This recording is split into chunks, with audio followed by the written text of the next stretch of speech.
काका मी सांगते त्यांना. Excuse me, let me translate.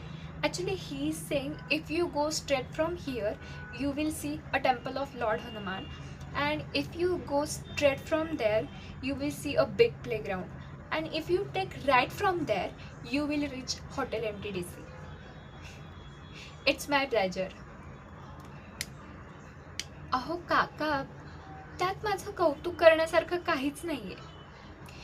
कसं असतं ना की इंग्लिशचे शब्द आपल्या डोक्यात असतात, पण ते कधी कुठे कसे वापरायचे हे आपल्याला माहीत नसतं.